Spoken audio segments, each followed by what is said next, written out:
sobre él en algunos puntos. ¿Quieres pasar rápidamente? Entonces,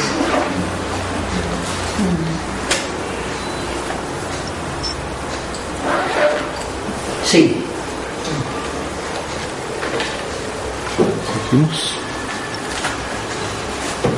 Sí.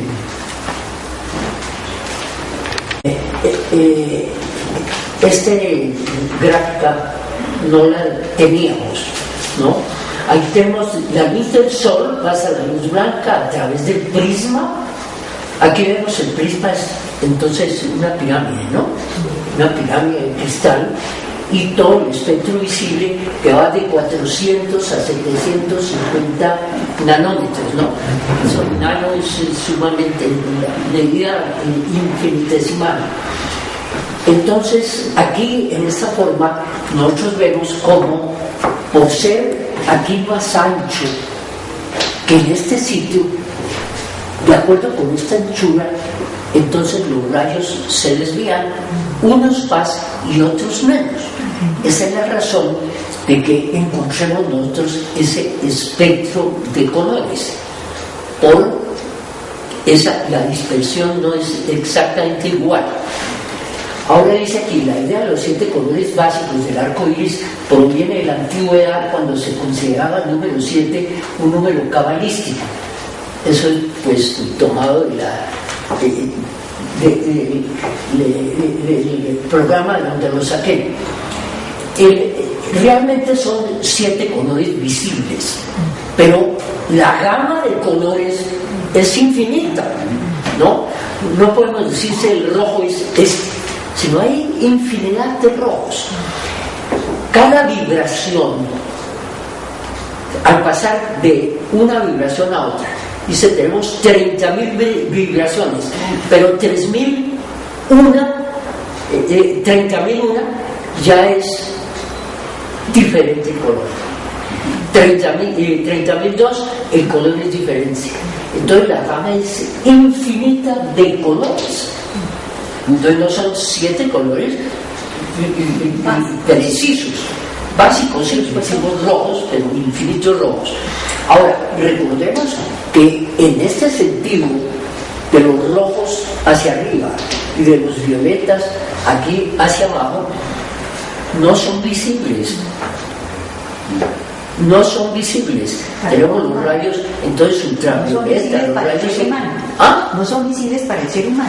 Para nosotros no los vemos, pero los efectos sí los sentimos. Los efectos son perceptibles. Los efectos sí son perceptibles. Entonces, esta gama, podemos decir, es infinita. Es infinita. ¿Qué dice dice que en realidad existe un número infinito de distintos colores, uno por cada frecuencia posible en el rango de la luz visible. El número es entonces infinito de colores, visibles o invisibles, y muchos invisibles, ¿no? Muchos invisibles. Entonces este es un punto que nosotros tenemos que tener en cuenta, de que esos son infinitos.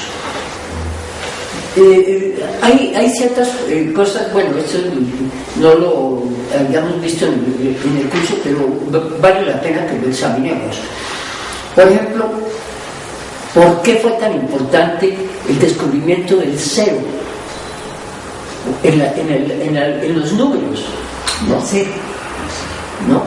Es que precisamente el cero representa la base de todos los números positivos y negativos, ¿no? En el caso de los números positivos, partimos de cero. En cero entonces no hay ninguna magnitud, no existe ninguna magnitud. Pero cuando decimos uno, ya hay una magnitud, empieza.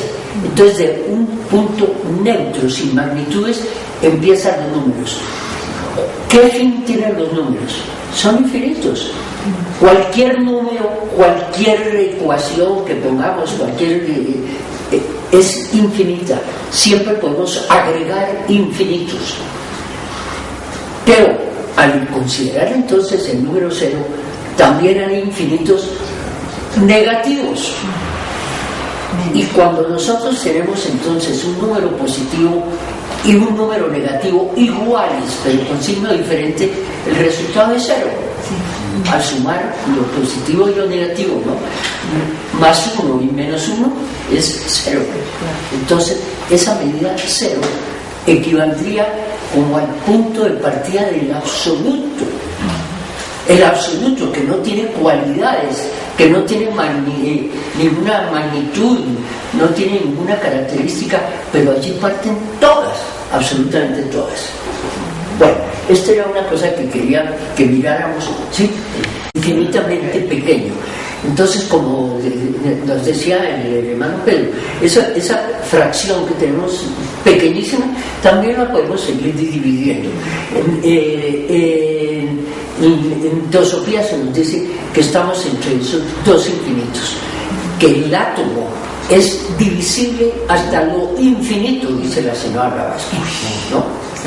Es decir, porque entonces tenemos esos mundos más sutiles donde las dimensiones deben ser muy diferentes pues, a las nuestras. Quiere seguir entonces. Cuando se hace incidir un rayo de luz blanca sobre un prisma, bien, aquí está el prisma.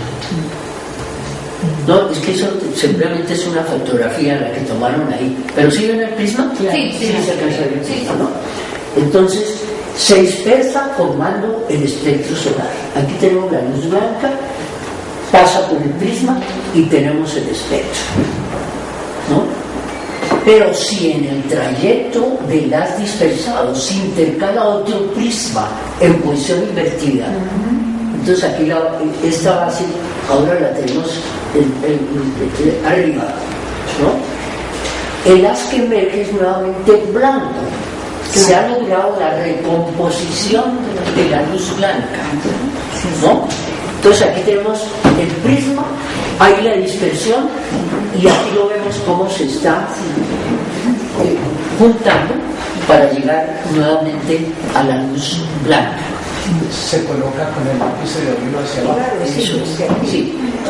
Entendemos que podemos ver que tampoco examinamos anteriormente. Tenemos la luz blanca y se dispersan los colores. Esa dispersión de colores no afecta a la luz blanca. No la afecta. La luz blanca sigue siendo una fuente y sigue siendo luz blanca siempre. En el caso de una manifestación, del absoluto se produce todo ese universo gigantesco con todo lo que pasa dentro de un sistema solar, en la Tierra, en nosotros y todo eso. El absoluto no se afecta por eso. Él sigue siendo absoluto, ni agrega ni disminuye nada, todo está en él. Entonces, lo que está detrás del prisma, o sea, la manifestación, no afecta al absoluto. Es una cosa muy importante. Bueno, sí, pero lo vemos entonces claro. Implica que hay alguien que está creando. Produciendo. Manifestación no hay creador.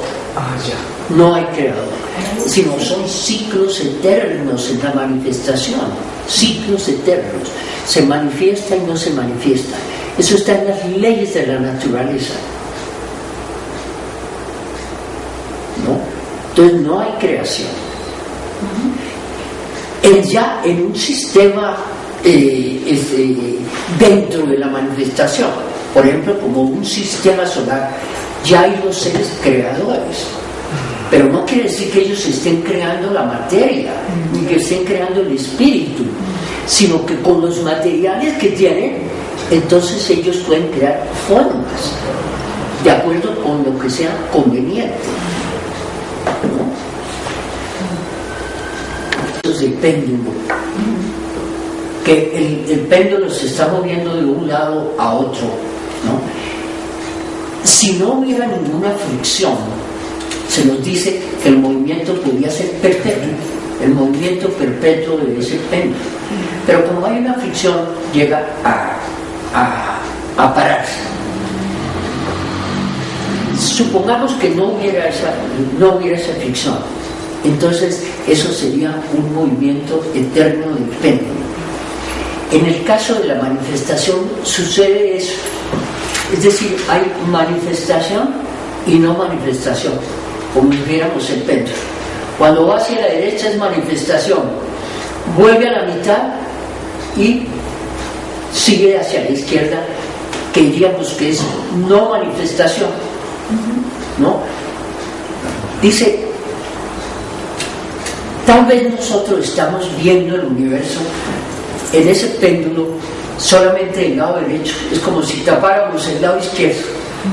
Cuando no hay manifestación, ¿será que el péndulo no se está moviendo hacia la izquierda? Se está moviendo. Lo que pasa es que cuando decimos que no hay la no manifestación en el pralaya, es un aspecto de ese movimiento perpetuo, pero que nosotros no lo estamos viendo ni lo estamos comprendiendo, pero que indudablemente en el pralaya, en eso que llamamos nosotros, para nosotros la no manifestación, debe haber una manifestación invisible para nosotros. Bueno,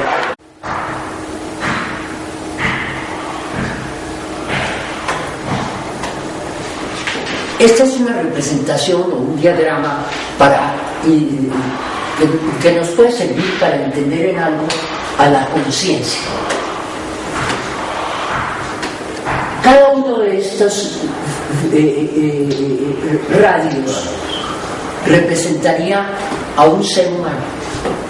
Entonces tenemos actualmente 6.000 millones de radios, la población del mundo. Cada uno de nosotros está en este momento en la periferia, es decir, en la parte más externa. Aquí estaría el mundo divino y los distintos planos de la naturaleza, el físico, el emocional, el mental, etc. Entonces nosotros estamos actuando en el mundo físico, esa conciencia. Tenemos una conciencia del mundo físico y podemos tener conciencia del mundo emocional y del mundo mental, y más internamente todavía no somos conscientes. ¿Qué nos muestra entonces aquí? Que en este punto los estados de conciencia son absolutamente distintos en todos. Pueden ser parecidos en cierto sentido, pero somos diferentes. El estado de conciencia es diferente. ¿Partimos de dónde? Del centro, del cero absoluto hacia afuera. En este punto no existen los radios, hay la unidad. Partimos de la unidad hacia la diversidad. Entonces este es un punto de unidad. Todos los radios están unidos, todos los seres estamos unidos, ¿no? Ya por elevado que sea el plano, si ya está el ser actuando allí, ya hay separatividad, pero una separatividad muy diferente a la que da aquí, que es máxima. Entonces el máximo de separatividad lo sentimos en el mundo físico. En este mundo físico es donde hay el máximo de separatividad. Dale un pequeño. Entonces tenemos nosotros del centro a la periferia. Aumenta el sentido de separatividad. ¿Sí? Lo vemos claro, va aumentando. En la medida que nos vamos separando, aumenta el sentido de separatividad. Disminuye la espiritualidad y aumenta la materialidad. Es decir, si nuestra conciencia, cuando nos estamos envolviendo en la materia, está en un nivel cercano al centro, hay espiritualidad inicialmente, dijéramos, formativa. Se está introduciendo el espíritu en la materia, ¿no? Entonces partimos de este